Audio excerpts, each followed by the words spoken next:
Black guys are striking out on their own for these three reasons. Why do black men see black women as dangerous? I can think of a few possible explanations.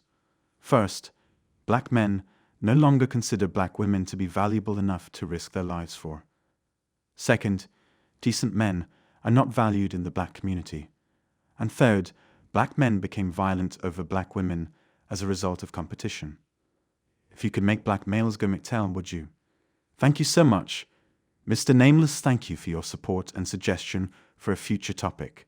I've updated the movie to include stock footage, in addition to still images, and plan to continue doing so on a weekly or bi-weekly basis. I hope you all enjoy the change. Mr. Anonymity, I came up with a few more explanations for why black males today are forging their own paths. One of the more obvious reasons is that young black men raised by single mothers have learned from their mothers' treatment of their fathers by sending them to prison for failing to pay child support. And as a result, they are less likely to become fathers themselves. The stereotype of the angry black woman throwing shoes at her man on Jerry Springer probably got to a lot of guys. They don't want their lives to resemble talk shows. I also think that black men have become emotionally drained from having to deal with angry black women and don't want to deal with the drama of being yelled at for supposedly being incompetent, which seems to be something that goes on in all communities. A lot of boomer and Generation X parents are still racist, so many of them won't tolerate their daughters marrying black men. But that doesn't mean white, Asian, and Latino women are going to start casually dating black men, just because it's no longer as taboo as it once was. Because of the racial mixing that has occurred in the previous 20 years, especially in the last 5 or 10, black males can now choose between dating aggressive black women or less aggressive white women, who have a higher sexual marketplace value. Since the number of eligible black women is decreasing as more and more black women enter the dating scene, it's no surprise that some black males might feel compelled to go their own way in response to the discriminatory treatment they receive from other black women. Those are just a few of the reasons that come to mind off the top of my head, but there are many more. For starters, black men are realizing that women of any race or background are not worth their time. This isn't just because black women are becoming more discerning as a result of their increased exposure to white men, who are viewed as more desirable in the sexual marketplace. My favorite part is the last line. When black women are giving you the time of day despite having a stable job and not living at home, despite dealing with the constant disapproval of your lack of success, despite dealing with hate from brothers when you achieve any modicum of success, you're either going to the folder you're going to focus on the quote. For white or Asian men, it is not enough to have a solid career and your own place because most guys have that.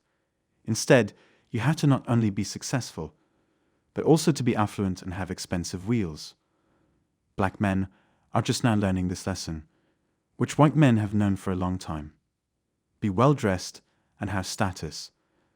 This may seem easier when you're a white dude, but keep in mind that you're competing against other white dudes. As a result, many white men are now dating Filipinas or black or Latino women instead. And once women from these groups experience dating a white man, they never return to dating anyone else. They say that schlong isn't as long as it used to be, but it's thick as a stack of $100 bills, at least as far as the so-called sisters are concerned. This focuses primarily on why black men are drifting apart from black women. Black women want the same kind of entertainment that white women get from white men, and this is something I've overlooked. When women say they want a man who is educated, they mean they want a man with good earning potential, which is understandable, but they also want someone who is intelligent and knows what he's talking about so that she can be entertained. I assume that more black men would be enrolling in college these days in order to increase their earning potential and their access to more desirable romantic partners. So I searched for articles and was surprised to learn that there is what amounts to racism in class the college industrial complex, that there hasn't been much of a shift in the minority student population at elite universities like MIT. And Harvard over the past 2 decades suggests to me that the education system is setting up clan colleges for minorities or keeping the Ivy League schools just as segregated as always. They may have the looks and ambition, but without the bling, they fail the woman's audition. This is especially true in the black community, where the economy is becoming increasingly about status and being top tier in many categories. Thus, it is not surprising that fewer black men are enrolling in top tier schools. Think about the women you know. If they don't have the bling, they won't date you. Women today expect their male role models to look like Chris Evans and aren't willing to settle for anything less. However, Evans seems to be forging his own path. He brought his sister to the Oscars this year and his best friend Tara the year before. Evans has also spoken publicly about having girlfriends and wanting to get married, but his actions have been at odds with his words. This would also work for Leonardo DiCaprio and Henry Rollins, about whom I recently wrote. If they said they wanted to settle down with a family and settle into that lifestyle, the press would pretty much leave them alone. But let me return to the main point, which is why black men are increasingly distancing themselves from black women. Most blacks today vote for the liberal or socialist governments so they can get the benefits, but they fail to realize that blacks were well on their way to prosperity before the state decided to give them a so-called helping hand.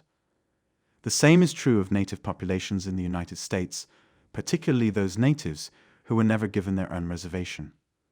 Asian men who want to protect them will pretty much abandon them and go their own way.